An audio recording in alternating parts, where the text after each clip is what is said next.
ಅಂತಾರಾಷ್ಟ್ರೀಯ ಮಹಿಳಾ ದಿನಾಚರಣೆ ಅಂಗವಾಗಿ ಶಿವಮೊಗ್ಗ ನಗರದ ಗುಡ್ಲೆ ಕಾರ್ಯಕ್ಕೆ ಕೇಂದ್ರದ ಮಹಿಳಾ ನಿವಾಸಿಗಳಿಗೆ ಸಹಾಯಹಸ್ತ ಚಾಚುವ ಕಾರ್ಯಕ್ರಮ ನಡೆಯಿತು. ತಂತ್ರಜ್ಞಾನ ಜೊತೆಗೆ ಜಗತ್ತು ಆಧುನಿಕವಾದರೂ ಕೂಡ ಸಮಾಜದಲ್ಲಿ ಮಹಿಳೆಯರಿಗೆ ಸರಿಯಾದ ರಕ್ಷಣೆ ಸಿಗ್ತಾ ಇಲ್ಲ ಅಂತ ಭಾವಸಾರ ವಿಷನ್ ಇಂಡಿಯಾ ಸಂಸ್ಥೆಯ ಅಧ್ಯಕ್ಷೆ ನಂದಾ ಜಗದೀಶ್ ಕಳವಳ ವ್ಯಕ್ತಪಡಿಸಿದ್ದಾರೆ. ಮಹಿಳೆಯರ ಸಮಸ್ಯೆ ಆಲಿಸಿ ಪರಿಹಾರ ಸೂಚಿಸುವ ಕಾರ್ಯಕ್ರಮಗಳು ರೂಪಿತ ಆಗಬೇಕು. ಆದರೆ ಎಷ್ಟೋ ಕಡೆ ಮಹಿಳೆ ಇಂದಿಗೂ ಕೂಡ ಸೂಕ್ತ ರಕ್ಷಣೆ ಸಿಗದೆ ನೊಂದು ಜೀವನ ಸಾಗಿಸ್ತಾ ಇದ್ದಾಳೆ. ಅನೇಕ ಮನೆಗಳಲ್ಲಿ ಕಚೇರಿಗಳಲ್ಲಿ ಮಹಿಳೆಯ ಮೇಲೆ ದೌರ್ಜನ್ಯ ನಡೀತಲೇ ಇದೆ. ಅಂತಹ ಮಹಿಳೆಯನ್ನು ಸಮಾಜದಲ್ಲಿ ನಿರ್ಲಕ್ಷ್ಯ ಮಾಡಲಾಗ್ತಿದೆ, ಇದು ಸರಿಯಲ್ಲ ಅಂತ ಅಭಿಪ್ರಾಯ ವ್ಯಕ್ತಪಡಿಸಿದರು.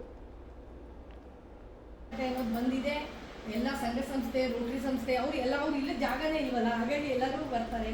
ತುಂಬ ಚೆನ್ನಾಗಿ ನಡ್ಕೊಂಡು ಹೋಗ್ತಾ ಇದೆ. ಇವತ್ತು ನೀವೆಲ್ಲ ಬಂದು ಏನು ಕೊಡ್ಬೋದು ಅಂತ ಕೇಳಿದ್ರು. ನಾವು ಹೇಳಿದ್ವಿ ಎಲ್ಲ ಕೆಲವು ಸತಿ ಏನೋ ತಂದಿದ್ದೇ ತರ್ತಿರ್ತಾರೆ, ಅವ್ರಿಗೆ ಏನು ನೀಡಿದೆ ನಾವು ಕೊಟ್ಟರೆ ಅದೇ ಅವ್ರಿಗೂ ಯೂಸ್ ಆಗುತ್ತೆ ಅಂತ ಹೇಳಿ ಇವರು ನೈಟೀಸ್ ಎಲ್ಲ ಕೊಡ್ತೀವಿ ಅಂತ ಖಂಡಿತ ಕೊಡಿ ಅಂತ ಹೇಳಿದ್ವಿ. ಇವತ್ತು ಥ್ಯಾಂಕ್ ಯು, ನೀವೆಲ್ಲರೂ ಬಂದು ಇವತ್ತು ನಿಮ್ಮ ಕೆಲಸದ ಒತ್ತಡದಲ್ಲೂ ನೀವು ಇದೇನ ಬಂದು ಇಂಥ ಕಾರ್ಯಕ್ರಮ ಇಂಥ ಸಂಸ್ಥೆಯಲ್ಲಿ ಆಚರಿಸ್ತಿರೋದ್ರಿಂದ ಎಲ್ರಿಗೂ ನಮ್ಮ ಸಂಸ್ಥೆ ಪರವಾಗಿ ಧನ್ಯವಾದಗಳು ಅರ್ಪಿಸ್ತಾ ಇದ್ದೀವಿ.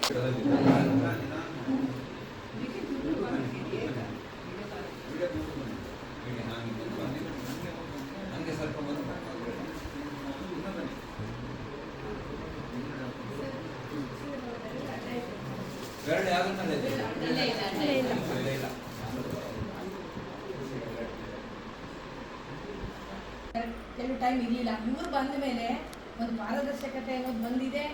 ಎಲ್ಲ ಸಂಸ್ಥೆ ಪರವಾಗಿ ಧನ್ಯವಾದಗಳು ಅರ್ಪಿಸ್ತಾ ಇದ್ದೀವಿ.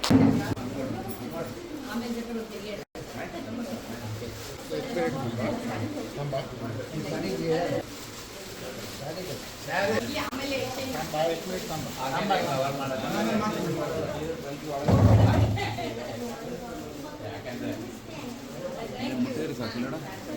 ದಿನ ವಿಶೇಷವಾದ ದಿನ, ಅಂತಾರಾಷ್ಟ್ರೀಯ ಮಹಿಳಾ ದಿನಾಚರಣೆ ಅಂಗವಾಗಿ ನಾವು ಯಾವುದೇ ಕ್ಷೇತ್ರದಲ್ಲೂ ಏನೇ ಆದ್ರೂ ನಾವು ಸಾಧಿಸಬಲ್ಲರು ಅನ್ನೋದನ್ನ ತೋರಿಸ್ಲಿಕ್ಕೋಸ್ಕರ ನಮ್ಮ ಕೈಯಲ್ಲಾದಷ್ಟು ನಾವು ಒಳ್ಳೆಯದನ್ನೇ ಮಾಡಬೇಕು ಅನ್ನೋದಕ್ಕೋಸ್ಕರ ನಾವಿವತ್ತು ಗುಡ್ಲೆ ಕಾರ್ಯಕ್ಕೆ ಕೇಂದ್ರಕ್ಕೆ ಬಂದು ಬ್ಲ್ಯಾಂಕೆಟ್ಸು, ನೈಟಿ, ಸೀರೆಗಳು, ಫ್ರೂಟ್ಸು ಹಾಗೂ ಕೇಕು ವ್ಯವಸ್ಥೆಯನ್ನು ಮಾಡಿಕೊಂಡು ಇಲ್ಲಿ ಬಂದು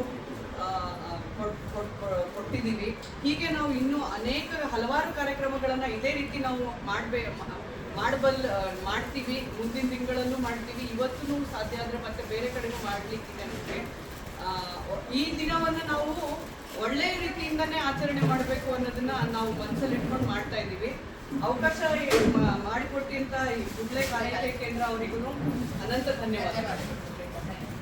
ಲತಾ ಬೇದ್ರೆ, ನಾನು BPI ಸಂಸ್ಥೆಯ ಬುಲೆಟಿನ್ ಎಡಿಟರ್ ಆಗಿ ಸೇವೆ ಸಲ್ಲಿಸ್ತಾ ಇದ್ದೀನಿ.